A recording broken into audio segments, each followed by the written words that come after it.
রাতের অন্ধকারে ঢাকা তেহরান, বৃষ্টিতে ভিজে একাকার। হিমেল বাতাস বইছে ধীরে, কিন্তু সেই বাতাসের ভেতর কোথাও না কোথাও লুকিয়ে আছে যুদ্ধের ঘ্রাণ। ইরানের সামরিক ঘাঁটিগুলোতে লাল সতর্কতা জারি হয়েছে। পরমাণু স্থাপনাগুলোর চারপাশে মোতায়েন করা হয়েছে আধুনিক আকাশ প্রতিরক্ষা ব্যবস্থা। গোপন সূত্র বলছে, ইসরায়েল ও যুক্তরাষ্ট্র যে কোনো মুহূর্তে আঘাত হানতে পারে। দুই শীর্ষ সরকারি কর্মকর্তার বরাত দিয়ে দ্য টেলিগ্রাফ জানিয়েছে, ইরান তার কৌশলগত স্থাপনাগুলোর নিরাপত্তা জোরদার করেছে।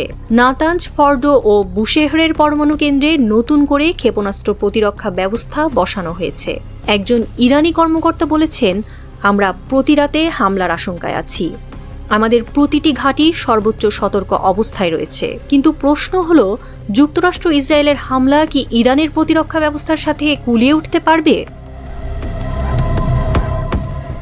যুক্তরাষ্ট্র ও ইসরায়েলের যৌথ গোয়েন্দা সংস্থাগুলো নিশ্চিত করেছে, ইরান গোপনে পারমাণবিক অস্ত্র তৈরির চূড়ান্ত পর্যায়ে পৌঁছেছে।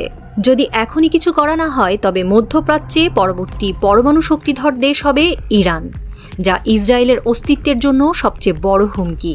এই তথ্য সামনে আসার পর থেকেই ইসরায়েল সরাসরি সামরিক হামলার জন্য যুক্তরাষ্ট্রকে চাপ দিচ্ছে।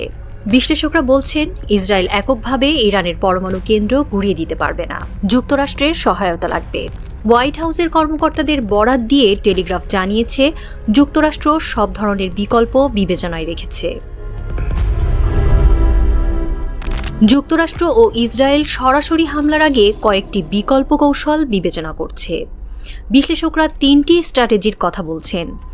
1. ইরানের পরমাণু গবেষণার শীর্ষ বিজ্ঞানীদের টার্গেট কিলিং। 2. সাইবার হামলার মাধ্যমে পারমাণবিক গবেষণা কেন্দ্র অচল করে দেওয়া। 3. ক্ষেপণাস্ত্র হামলা চালিয়ে ইরানের পরমাণু স্থাপনাগুলো ধ্বংস করা। কিন্তু প্রশ্ন হলো, এতে কি ইরান থেমে যাবে?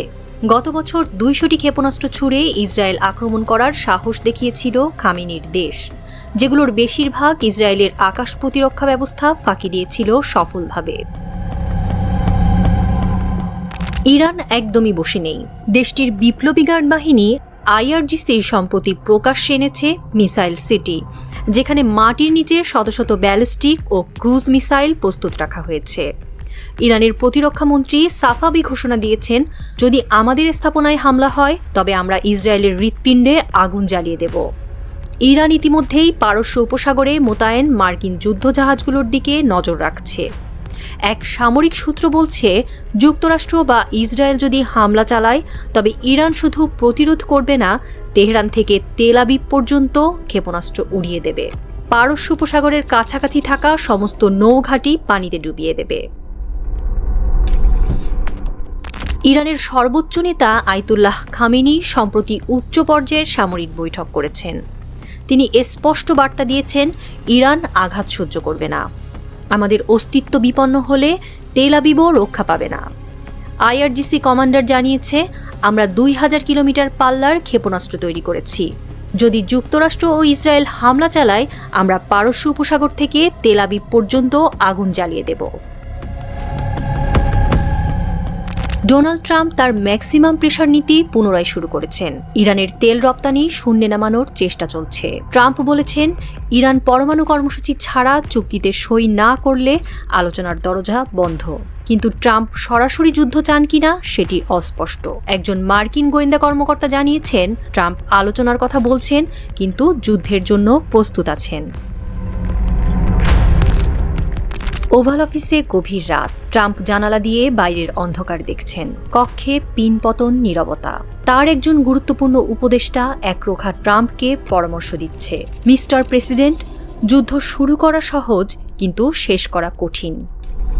অন্যদিকে তেহরানে এক গোপন কক্ষে আলো জ্বলছে। আয়াতুল্লাহ খামেনি ধীর চোখে তাকিয়ে আছেন সামনে রাখা মানচিত্রের দিকে। সামনে দাঁড়িয়ে থাকা এক জেনারেল বললেন, হুজুর, আমরা প্রস্তুত, শুধু আপনার নির্দেশের অপেক্ষা। খামেনি দীর্ঘশ্বাস ফেললেন, তারপর চেয়ার ছেড়ে উঠে দাঁড়ালেন। জানলার বাইরে মেঘে ঢাকা তেহরানের আকাশে লুকিয়ে আছে যেন এক অজানা ভবিষ্যৎ। খামেনি বিড়বিড় করে কি যেন বলছেন। ইরানের সুপ্রিম লিডার পারস্যের বিখ্যাত কবি সাদি সিরাজির সেই অমর লাইনগুলোই কি আওড়াচ্ছেন? শত্রুরা জানে না, অন্ধকারের গভীরে লুকিয়ে থাকে সবচেয়ে তীক্ষ্ণ তলোয়ার।